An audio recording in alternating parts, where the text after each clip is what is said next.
Minuto da Unicidade, com o pastor Tony de Souza.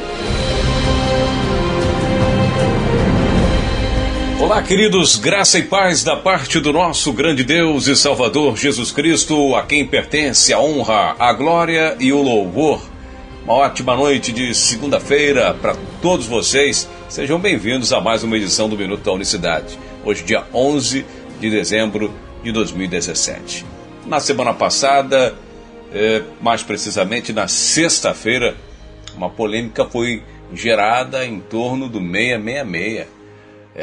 Que nós fizemos aqui uma leitura de Apocalipse, capítulo 17, e algumas pessoas trinitarianas, se sentiram muito ofendidos.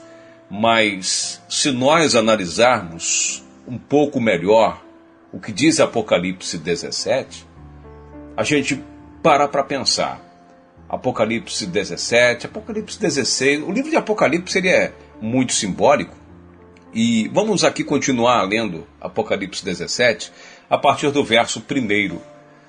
Diz assim: E veio um dos 7 anjos que tinham as 7 taças e falou comigo, dizendo: Vem, mostrar-te-ei a condenação da grande prostituta, que está assentada sobre muitas águas. A prostituta, ela está assentada sobre muitas águas. Versículo 1 de Apocalipse 17. O qual fornicaram os reis da terra, e os que habitam na terra se embebedaram com o vinho da sua fornicação. E ele vai descrevendo como é essa mulher.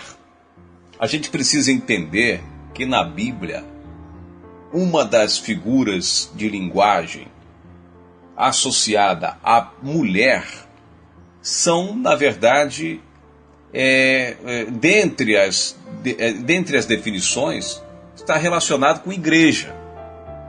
Você vê a igreja de Cristo, comparada com uma noiva. Então, neste caso aqui, especificamente, e você vai ver isso em Apocalipse, você vai ver isso em Isaías, em Jeremias, em Ezequiel, você vai ver a grande Babilônia se comparadas a algumas mulheres.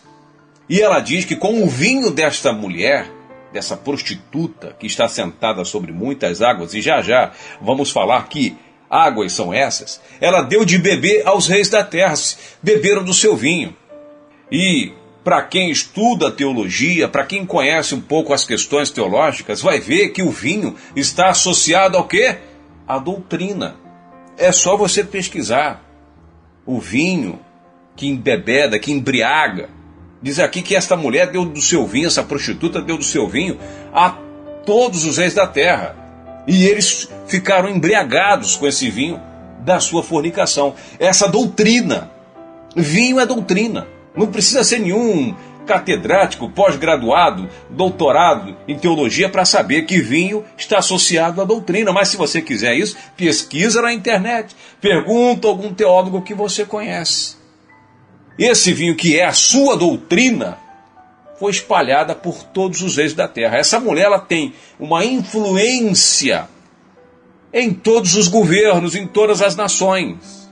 Então, se você analisar a Igreja Católica, ela exerce um papel de muita influência sobre as nações do mundo inteiro. A pessoa do Papa tem um status de político e também religioso muito grande. Então, com este ensinamento, com este vinho, ela espalhou pelo mundo afora.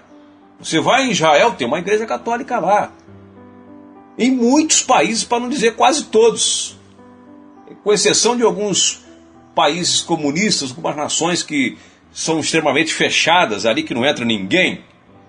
Raras exceções, você não vai encontrar. Você tem Egito, tem Israel, tem os países árabes, a Igreja Católica tem tudo quanto é lugar, na Europa, nas Américas, em toda parte do mundo, tem lá a Igreja Católica. Para ser mais exato ainda, o nome católico significa, traduzindo do grego para o português, se não me falha a memória é grego, significa universal. Uma igreja universal, que está em tudo quanto é parte do mundo. E um dos dogmas, dos pilares da Igreja Católica, é a doutrina da Trindade, é o batismo trinitariano. E aí, muitos evangélicos sentam o pau na Igreja Católica, mas têm nas suas bases, nos seus dogmas de fé, o quê? A Trindade. E o que mais? O batismo em nome da Trindade. Então ela está sentada sobre as muitas águas, diz o verso 1 de capítulo 17. Mas se você descer o capítulo todo, continuar lendo a narrativa, você vai ver que águas são essas. Embora seja um livro simbólico, figura simbólica, mas aqui, neste caso, ele explica, o autor explica o que quer dizer essas águas. Vê lá no capítulo 17, mesmo no verso 15, diz assim, ó: e disse-me, as águas que viste, onde se assenta a prostituta, são o quê? Os povos, e multidões, e nações, e línguas. Ele traduz. Então, com o seu vinho, com a sua doutrina, ela levou para o mundo todo, para as nações, para os povos, para as nações todas. Então é muito complicado. Você que é trinitariano não critica a Igreja Católica não, porque vocês estão iguaizinhos. O Deus é o mesmo. A doutrina é a mesma. Não critica não. Ora a Deus. Pede a Ele revelação. Porque com exceção das imagens, de aquelas outras questões, outros tópicos, subtópicos, estão na mesma doutrina trinitariana. E nós vamos falar essa semana um pouco sobre essa questão específica. Não adianta chorar, você pode reclamar, pode ficar bravo, pode fazer o que você quiser. Mas o fato é que essa doutrina tem se espalhado. Tem há 2000 anos ganhado território e que sufoca. Mas amanhã nós voltaremos um pouco mais com a edição do Minuto da Unicidade, falando desta situação muito delicada na qual estão envolvidos todos quantos se curvam e se prostram diante de uma trindade. Eu vou ficando por aqui. Que Deus abençoe todos de maneira rica e abundante. Voltaremos amanhã com mais uma edição do Minuto da Unicidade. Graça e paz. Minuto da Unicidade.